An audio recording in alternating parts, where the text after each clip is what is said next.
friends, this is the Mrs. Wolfe from Our Half Acre Homestead. Today we're going to do some more dehydrating. Now, I have a bunch of tomatoes in my freezer from this summer, and I also have some that were on the discount rack when I went shopping last week. I have seen people slice fresh tomatoes and put them on the dehydrator, and then when they want to use them, they powder them. Well, I'm going to take these frozen tomatoes, and I'm just going to cover them in boiling water from the kettle and hope I don't splash myself. And this will help the skins split. And we'll take the skins and stem ends off and put them in the pig pail.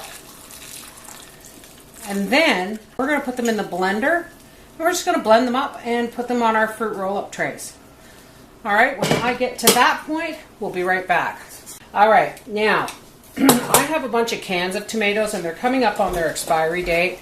The expiry date's May 2015, or 13, excuse me. And tomatoes are funny. Because they're a high acid vegetable or fruit, they have, you don't want to trust them in the can too long after their expiry date because the cans are lined with plastic. Are you helping, Angus?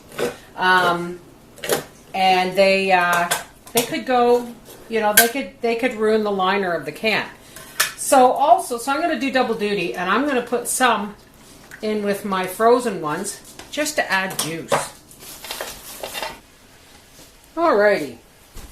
So we've got our first blender full pureed, and I'm just going to add a couple of pinches of salt, like a 2-finger pinch of salt, because that'll help dry. And we'll just mix that in there. And now we're just going to start pouring it on our dehydrator trays. And as I fill the trays, I'm going to take them over to the counter where they're going to be more level, because I don't want to lift a full dehydrator full of fairly liquid substance and try and move it across my kitchen. So we're going to do these one at a time. Let's get that over there. I'm a huge tomato fan. It's like some people eat apples or bananas every day. I eat tomatoes every day. Hey dear. Yeah. There we go. There's my first blender full. I have a feeling I'm going to have more than one batch. Alrighty, folks. I have 1, 2, 3, 4, 5, 6, 7, 8, 9 trays of tomato puree, and I still have enough probably to do another 5 trays, so that's going to have to wait till tomorrow. Right now, and one thing I wanted to show you, whenever you're dehydrating anything that's got a lot of liquid like tomatoes or bouillon, I always put a big cookie sheet under my dehydrator just in case it does something silly like spills. We're going to set this at 135 degrees, and we are just going to let this do its business until that tomato is dry. Alright, we'll be back then.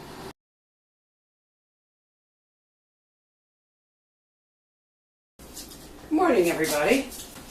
It's 20 to 6 in the morning, and Wolfie's had breakfast, but he's not feeling well today, so I think I better call him in sick, which is a rare occasion. It really is. Here's our tomatoes from our dehydrated tomatoes from yesterday. One of the things I really like about this idea was the last time, well, aside from the fact that, again, if we go into the camp and I want, you know, to make a pizza or you know, some quick tomato soup, this is much easier to transport than, you know, a box of jars.